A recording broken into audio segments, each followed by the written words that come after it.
mic. Yeah. All I need is one mic. Yeah. All I need is one mic. Hey everybody, welcome back to One Mic, where I watch shit so you don't have to. And today I'm here to talk about episodes 7 and 8, the final two episodes of Hulu's Mike, entitled Cannibal and Phoenix, respectively. Let me start by first welcoming my newest patron, Des. She is joining Delvin Cox and Brett Factual, so now I'm up to 3 total patrons. But if you are interested in the Patreon, again, there is a link to the Patreon in the episode description, and you can also find a video that breaks down the tiers and all that good stuff. It's called Major Announcement. Just search the channel and you'll find that.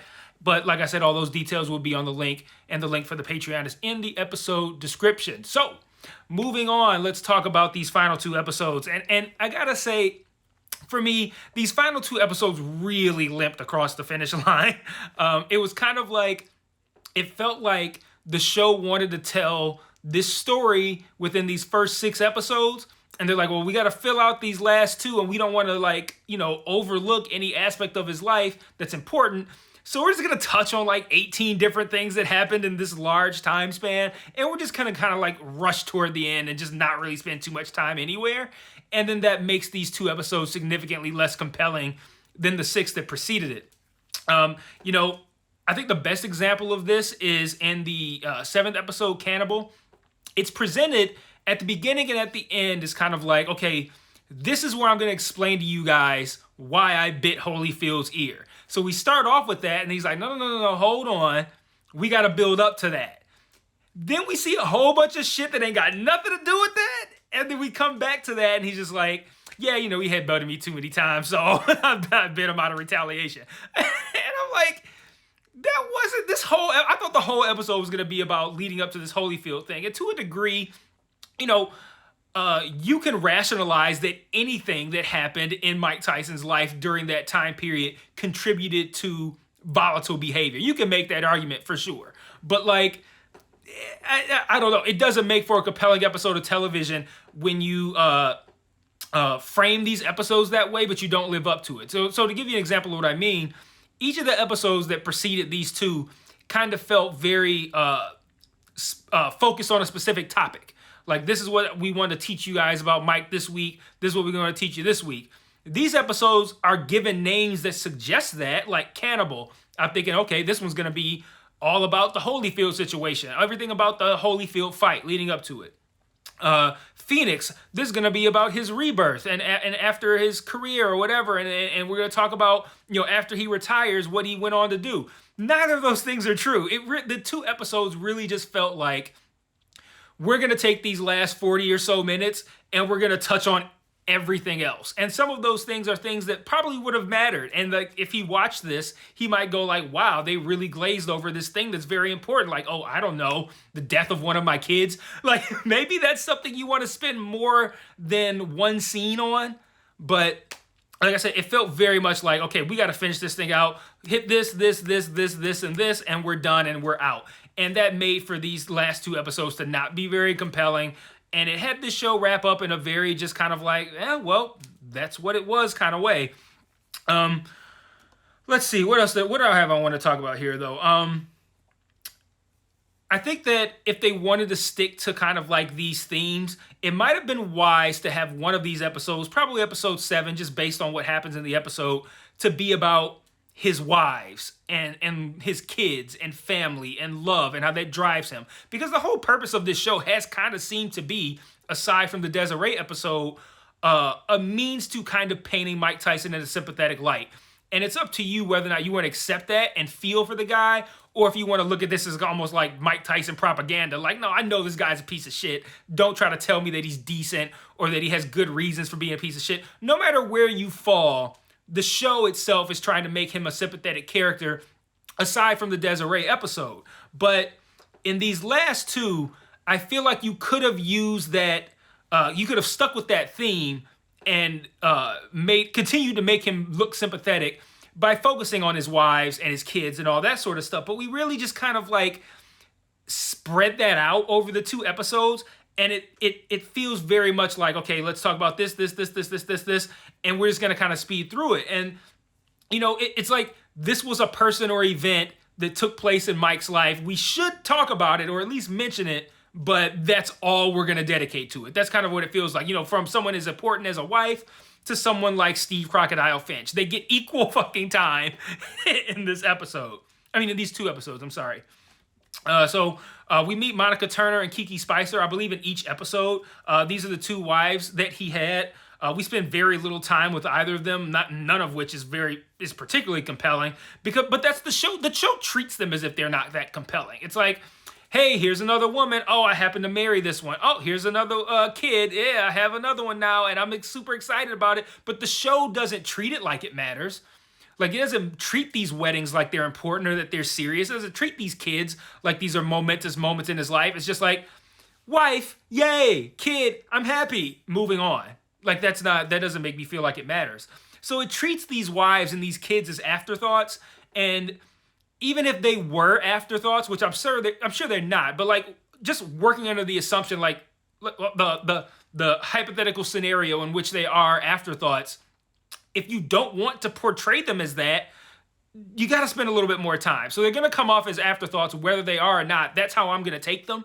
And that could be disrespectful to these wives or Mike or his kids to feel like, the show treated me like I wasn't shit. But they spent all this time on insert person. So, that was an interesting moment of them kind of like not spending too much time on something that was important. And another moment they did that is there's a scene in, I think it was episode 8, where he discovers that, or is told that Don King essentially like that he's now broke and that Don King stole his money.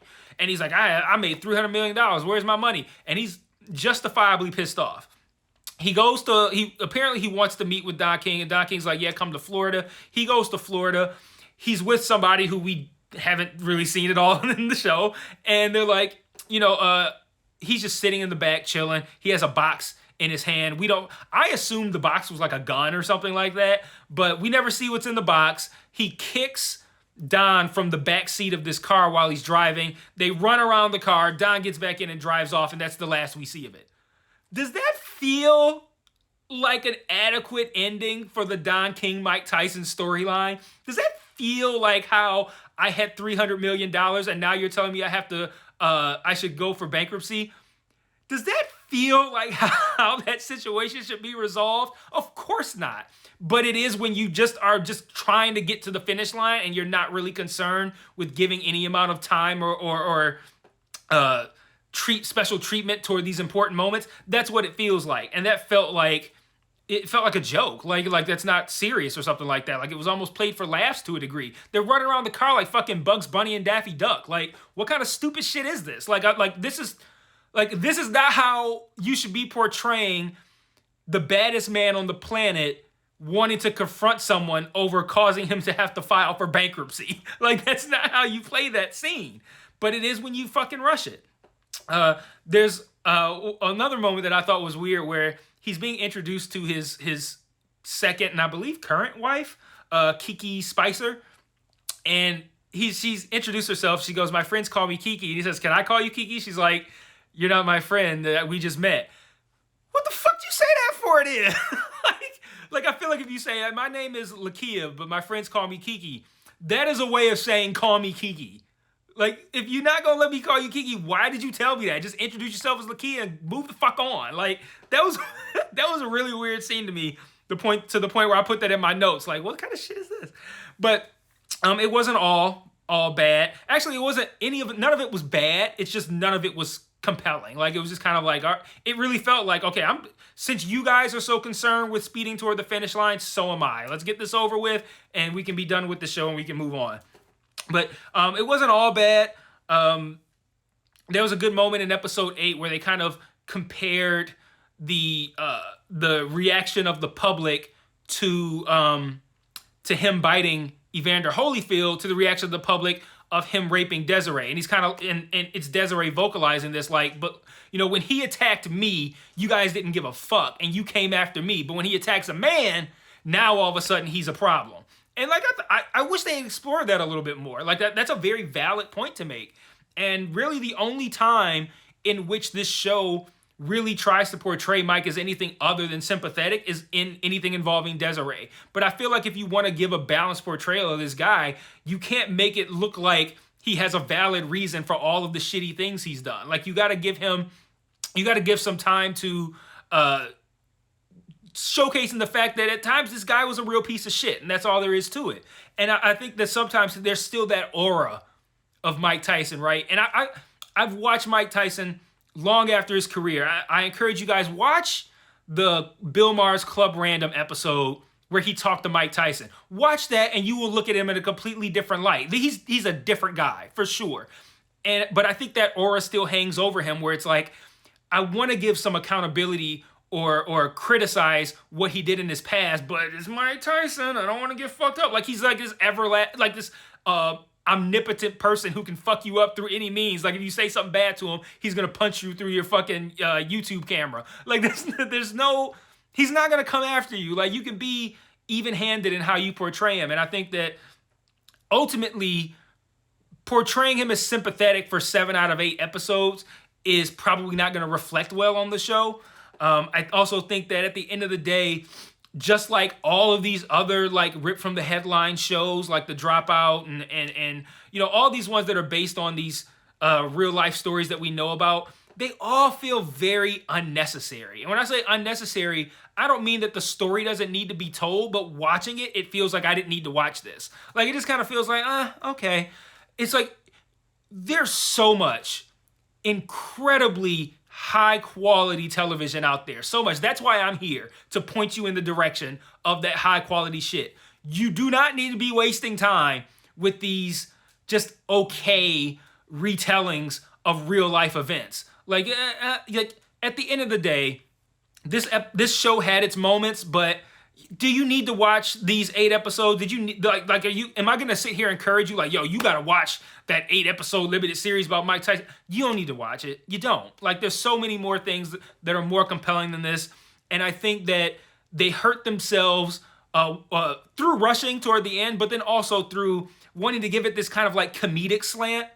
I think that really hurt it, because, like, again, that felt like you were too scared to be real about who Mike Tyson was. So you kind of want to get a little laughs in, get a little jokes in, so it doesn't feel too serious. And I'm like, it's like he's this boogeyman that can fuck you up no matter where you are through any means. And it's like people are scared to be real about it.